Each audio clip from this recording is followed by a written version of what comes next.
آج میں آپ لوگوں کو ملواتا ہوں جناب آصف مرزا صاحب سے، کولکتہ سے، مٹیا پور سے تشریف لائے ہیں۔ ہمارے بہت دیرینہ دوست، بہت بھائی خواہ، ہمارے بڑی محبت آصف بھائی نے رکھی، اور 1998 سے ہماری ان سے ملاقات ہوئی تھی۔ آج لگ بھگ آپ سمجھیے ایک زمانہ ہو گیا، ایک عرصہ ہو گیا۔ آج ہمارے لیے بہت فوقیت کی بات ہے یہ کہ آج آصف بھائی تشریف لائے ہیں۔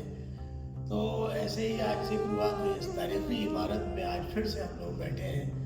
آصف بھائی ذرا سا بتائیے کہ یہ عمارت کیسے ہے اور اس کی کیا تاریخ ہے، اس عمارت کی، اور کیا سلسلہ ہے یہ امامباڑہ جو ہے یہ رہائش ذاتی امامباڑہ تھا آصف الدولہ کا، کیونکہ اس دور میں ہمیشہ عوام کے لیے ایک الگ امامباڑہ ہوتا تھا اور گھر کے لوگوں کے لیے الگ امامباڑہ۔ تو یہ شیش محل کا ایک خطہ ہے، اور شیش محل، گیند خانہ، دولت خانہ کا یہ حصہ ہے، اور یہ آصف الدولہ کا امامباڑہ تھا۔ بعد میں اتفاقاً میری شادی اسی گھر میں ہو گئی۔ نواب باقر علی خان کے کو یہ چار باغ کے عوض میں یہ شیش محل کا ایریا انہیں دیا گیا، اور یہ باقر علی خان کے پڑپوتے مرزا تقی علی خان کی پوتی سے میری شادی ہوئی ہے۔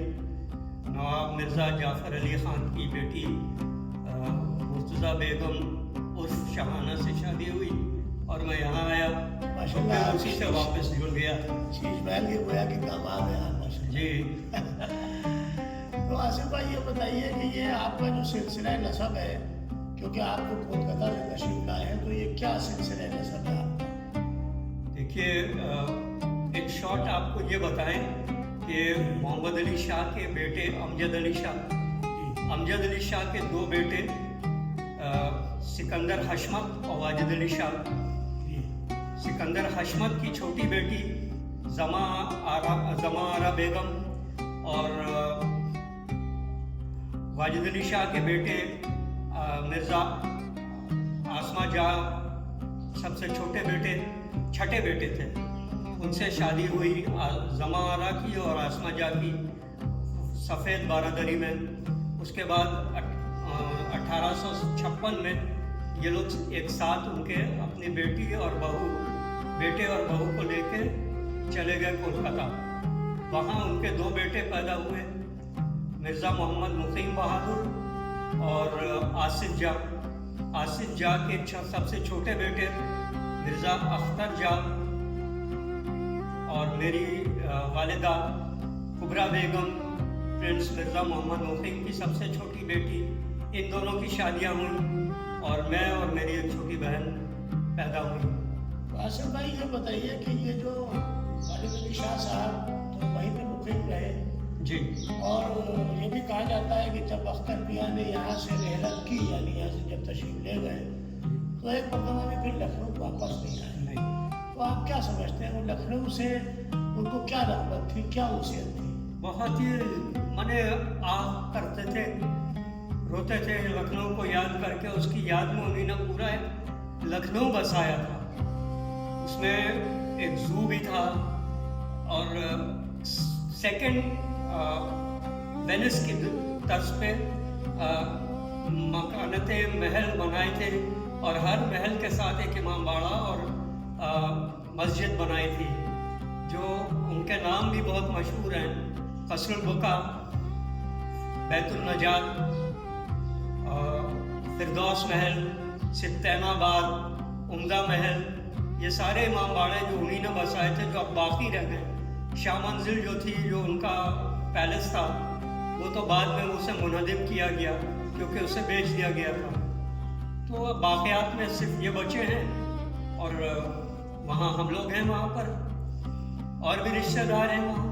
آپ کو میں یہ جاننا چاہتا ہوں کہ واجد علی شاہ کی جو شخصیت تھی، اس نے لکھنؤ کو یعنی کس طرح سے نکھارا، زبان کو کس طرح سے نکھارا، یعنی جو گفتار ہے لوگوں کی وہ کس طرح سے ہوئی، موسیقی پہ ان کا کیا اثر ہوا، موسیقی پہ ان کے پاس کتابیں بھی میں نے آپ نے ایک مرتبہ ذکر کیا تھا، تو میں چاہتا ہوں کہ ذرا سا کچھ اس کے بارے میں بتائیے۔